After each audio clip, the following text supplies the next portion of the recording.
Chester, totoo po bang marumi pa ring pagkain ng baboy sa panahon natin? Sabi ng mga Seventh-day Adventist, oo daw.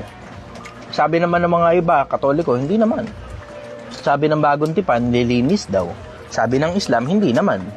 So, bala ka ng tumimbang. Pero ako, suggestion ko, basahin mo magkabilang libro. Basahin mo Biblia, basahin mo rin ang Quran.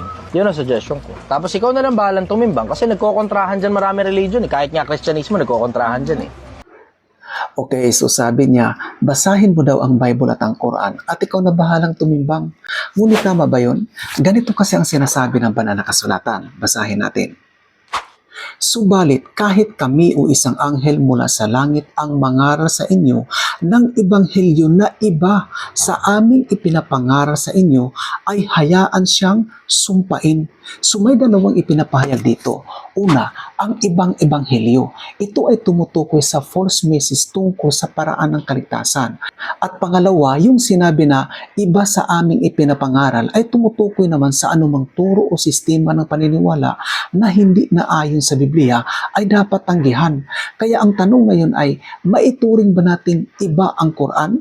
Hindi ba ito naayon sa Biblia? The answer is yes. Dahil ang Quran ay nagtuturo na si Jesus ay hindi raw ipinako sa krus. Hindi raw siya namatay sa krus. Pero malinaw sa Biblia na si Jesus ay namatay sa krus. Ang kanyang kamatayan ay hindi lang bastang katuparan ng prophecy, kundi ito ang sentro ng ebanghelyo. Ang kanyang dugo na nabuhos sa krus ay ang nag-alis ng ating kasalanan. Ang kanyang kamatayan sa krus ay ang kabayaran ng ating kasalanan. Tayo ang dapat nakatakdang mamatay ng walang hanggan, but because of His love and mercy, ay inalay niya ang kanyang sarili sa krus upang ang sino mang sumampalataya ay hindi mapahamak kundi magkaroon ng pag-asa sa buhay na walang hanggan.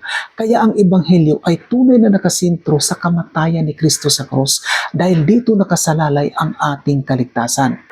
Ngunit wala ito sa Quran, kaya magkaiba ang Biblia at ang Quran. So Bible tayo.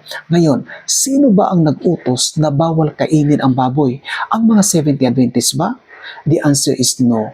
Malinaw sa Biblia na ang nag-utos na bawal kainin ang baboy at iba pang mga karumaldumal gaya ng rabbit, aso, hipon, paniki, palaka at marami pa ay ang Diyos mismo. Siya ang nag-utos, hindi ang Seventh-day Adventist. Sumunod lang sila sa utos ng Diyos tapos ipinapangaral nila ito dahil ayon sa James 4:17, ang sino mang nakakaalam ng mabuti at hindi ginawa, ito'y kasalanan sa kanya. Kaya sila'y patuloy na nangangaral na sundin ang mga utos ng Diyos dahil ito ang bunga ng tunay na pananampalataya at pag-ibig sa Diyos.